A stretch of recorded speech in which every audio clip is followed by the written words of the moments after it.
Crash Course Philosophy is brought to you by Squarespace. Squarespace, share your passion with the world.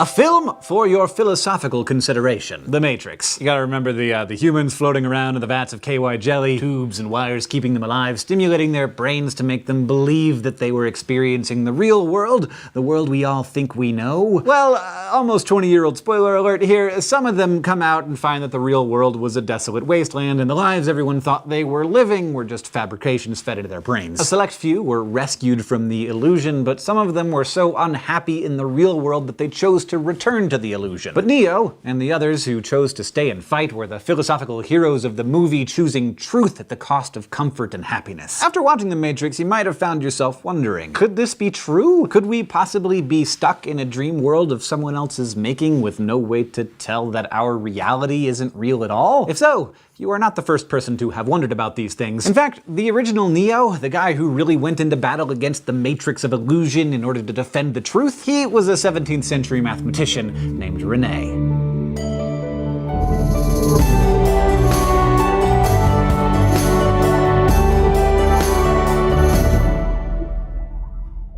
Last time we talked about Plato and his belief that the ordinary reality of the material world is only a shadowy approximation of ultimate reality. Socrates, meanwhile, who was widely believed to be the wisest man in Athens, fretted about how little he knew. Philosophers spend a lot of time obsessing about knowledge, wishing they knew more, and worrying that they're wrong about what they think they know. They even, if you remember from the first episode, have a fancy name for the study of knowledge: epistemology. The philosopher who gets the gold star for taking this how do I know what I know paranoia to astonishing levels is the early modern philosopher, scientist, and mathematician René Descartes. When you watch The Matrix, you should congratulate the Wachowskis for giving us such a great sci-fi adventure story. But you should also remember that the archetype of the story actually has its roots all the way back in the writings of Descartes in the early 1600s. For a story like The Matrix to get off the ground, the audience has to be willing to entertain some level of skepticism. And a skeptic is someone who questions whether it's possible to know anything with certainty. And Descartes was the Mac Daddy of all skeptics. He was so skeptical we named a form of skepticism after him, Kartezyen skepticism. Why was Descartes so skeptical? Well, he realized that many of the beliefs he used to hold were actually false.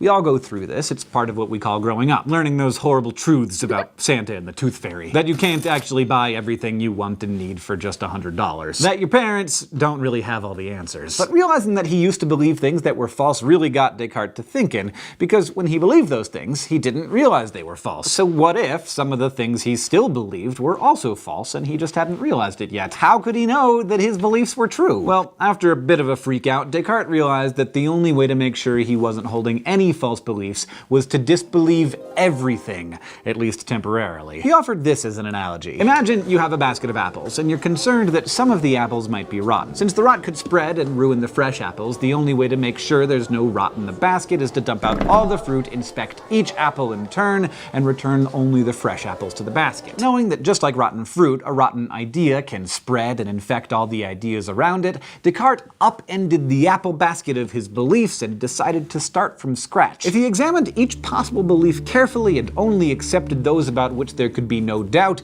then he'd know he was only believing true things. So Descartes began the arduous task of examining his beliefs one by one. He started with empirical beliefs, things we come to know directly through the use of our senses. And many of us think that our senses are the most reliable source of information. If I can see it and hear it, touch it, taste it, smell it, I must know it, right? Not so much. Descartes pointed out that our senses fail us all the time. You rush to catch up to a friend and realize as she turns around that your eyes played some tricks on you and you've just tapped on the shoulder of a perfect stranger. Food tastes wrong when you're sick. Drink too much and you feel like the room is spinning. Water that's room temperature feels hot when you come inside after playing in the snow. The list goes on. You can probably think of countless times where your senses gave you faulty information. And once you realize that, how can you ever trust your senses again? And for Descartes, disbeliever of everything, it got worse. Have you ever had a dream so vivid you thought you were awake? You've probably had that dream when you were dreaming, or you dreamed that you woke up from a dream, but in fact were still in the dream. Not everyone has had these experiences, but many of us have, and given that we don't always know that we're dreaming while it's happening, how do we know we're not dreaming right now? Maybe you just think you're watching Crash Course, but in fact you're cozied up in bed, dreaming about me. Which, hey, like, Who could blame you? But really, when you think about it, can you be sure that it's not the case? You might be thinking, okay, sure, I probably deceive myself from time to time without knowing I'm doing it, but dreams end, and when I wake up, I realize that what I thought I was experiencing was all in my head. And the same is true for when my senses let me down. Those are just temporary instances isolated to a particular situation.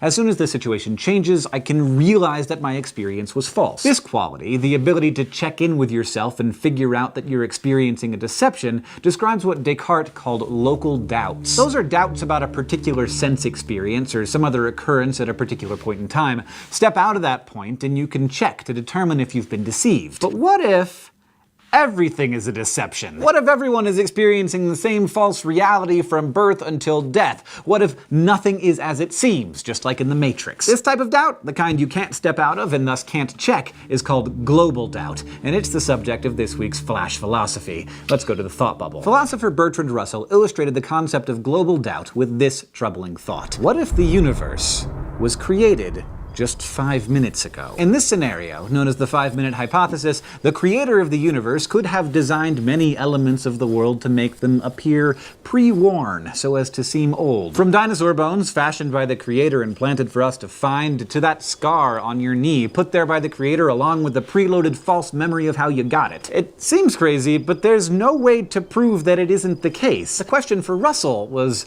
does it matter? Descartes thought it did, but as a good Catholic, he couldn't fathom a world in which God would plant globally false beliefs in all of our minds. So instead, he posited the existence of an evil genius whose purpose in life was to deceive us, and who was clever enough to do it. Descartes didn't actually think such a being was likely to exist, but he realized there was no way to rule out his existence, and as long as the evil genius was possible, he worried that we were all stuck. Stuck in a radical skepticism in which we really can't trust any of our beliefs. Everything we believe, every sense experience, every thought, they could all have been put in our minds by the evil genius who created an illusory world so seamless we'd have no way of detecting the illusion. Just like the machines created for the characters in the Matrix. Descartes was at the point of despair. But then he realized something. He had cause to doubt everything. Everything except the fact that he was doubting. He knew he was doubting. He could be sure of that. And if he was doubting, then he must exist, at least as a thinking thing. After all, a doubt is a thought, and if there is a thought, there must be a thinker having those thoughts. So Descartes decided that he couldn't know that he had a body. What he believed to be his body could have been part of the evil genius's deception,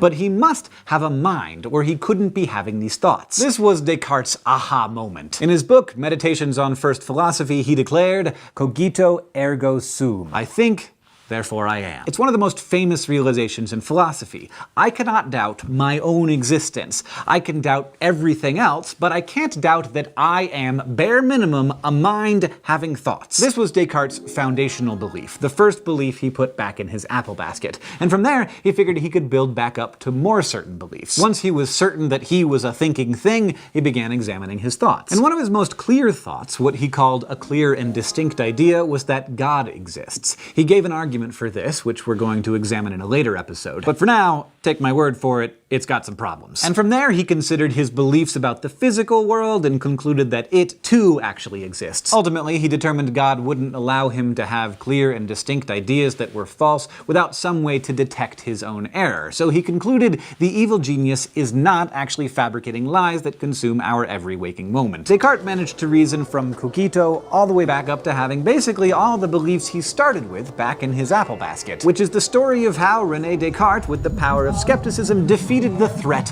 of the evil genius. Much like how Neo ultimately short-circuited the Matrix, though considerably less impressive to watch, I imagine. He found certainty through his discovery of the one belief that he simply couldn't doubt, his own existence as a thinking thing. But there is a lot of debate among philosophers as to whether Descartes actually manages to justifiably believe anything other than that he exists as a thinking thing. And we'll talk more about that next time. This episode of Crash Course Philosophy is made possible by Squarespace.